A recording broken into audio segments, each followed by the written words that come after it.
United States Geological Survey reported a magnitude 6.0 quake in Vanuatu near Port Vila, Shefa Province, 30 minutes ago.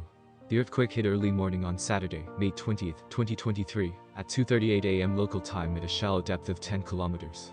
Magnitude and other quake parameters can still change in the coming hours, as the agency continues to process seismic data. A second report was later issued by the Incorporated Research Institutions for Seismology, IRIS, which listed it as a magnitude 5.0 earthquake as well.